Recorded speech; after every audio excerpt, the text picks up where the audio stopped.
ఇక్కడికి వచ్చేటప్పుడు మద్యం తాగి రాకూడదు అనేది ఎవరికి చెప్పాల్సిన అవసరం లేదు. మద్యం తాగి అతను వచ్చాడని చెప్పి అనుమానంతో మేము ఆల్కహాల్ టెస్ట్ చేయడం జరిగింది. ఆల్కహాల్లో 27 mg అతనికి మోతాదు దాంట్లో రావడం జరిగింది. సో దాని మీద కూడా అతనికి చర్యలు తీసుకుంటాం. సుబ్బు కంప్లైంట్ ఇచ్చేటప్పుడు ఫిర్యాదు విట్నెస్లు ఎప్పుడు సమర్పిస్తా అని చెప్పాడు సార్, ఎందుకు ఇవ్వలేకపోయారు? ఏమైనా తెలుసా, ఏమైనా అడిగారా మీరు? ఎఫ్ఐఆర్ రిజిస్ట్రేషన్ కాగానే ఇస్తా అని చెప్పేసి అన్నారు. సో మేము కూడా అదే అనుకున్నాం. ఇంతవరకు అతను ఇవ్వలేదు. మంగ్లీ ఇచ్చిన కంప్లైంట్ ఇచ్చారు. కంప్లైంట్ ఇచ్చిన తర్వాత దాని మీద మేము లీగల్ ఒపీనియన్ తీసుకొని ఏ విధంగా ప్రొసీడ్ కావాలని చెప్పేసి వెయిట్ చేస్తున్నాం. సుబ్బారావు ఆరోపణలకు సంబంధించి ఆర్థిక లావాదేవీలకు సంబంధించిన అంశం మాత్రం పంజాగుట్ట పోలీస్ స్టేషన్ తో ఎలాంటి సంబంధం లేదా? లేదు, పంజాగుట్ట పోలీస్ స్టేషన్ ఆ మైక్రో ఫైనాన్స్ సంబంధించిన దాంట్లో పెట్టుబడి పెట్టిన విషయాలు కానీ మాకు ఎటువంటి ఫిర్యాదు రావడం కానీ ఆ పరిధి కూడా మా దాంట్లో రాలేదు. ఒకవేళ మాకు కనుక కంప్లైంట్ కానీ ఇస్తే కన్సర్న్ పోలీస్ స్టేషన్ మేము దాన్ని ఫార్వర్డ్ చేయడం జరుగుతుంది.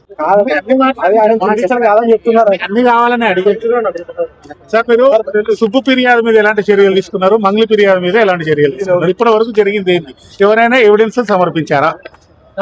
సుబ్బారావు గారు వారం రోజుల క్రితం మాకు పోలీస్ స్టేషన్లో కంప్లైంట్ ఇవ్వడం జరిగింది. కొంతమంది వ్యక్తులు అతన్ని బెదిరించారని చెప్పి, మధు తదితరులు బెదిరించారని చెప్పి, దాంట్లో మంగ్లీ అని చెప్పేసి ఒక సెలబ్రిటీ వాళ్ళ తమ్ముడు ఉన్నారని చెప్పేసి దాంట్లో పర్టికులర్గా ఆయన మెన్షన్ చేశారు. దాంట్లో బెదిరించారు, తర్వాత మమ్మల్ని తిట్టారని చెప్పేసి ఆయన కంప్లైంట్ ఇచ్చారు. ఆ కంప్లైంట్ అనేది నాన్ కాగ్నిజబుల్ ఇంగ్రీడియంట్స్ ఉండడం వల్ల మేము కోర్టు పర్మిషన్ తీసుకుని దాంట్లో కేసు రిజిస్ట్రేషన్ చేయడం జరిగింది. సో ఇప్పటి వరకు కేసు రిజిస్ట్రేషన్ అయిన తర్వాత అతని ఇంతవరకు మాకు ఎటువంటి ఆధారాలు సమర్పించలేదు.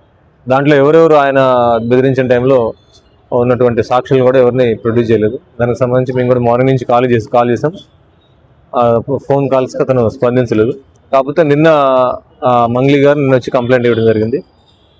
సత్యావతి మంగ్లీ ఆ కంప్లైంట్ ఇచ్చిన దాని ప్రకారం కూడా మేము కంప్లైంట్ తీసుకొని దాని మీద లీగల్ ఒపీనియన్ కోసం పెట్టామది.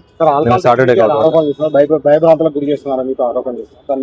భయభ్రాంతులు గురి చేయడం కాదు, పోలీస్ స్టేషన్ అనేది పబ్లిక్ ప్లేస్.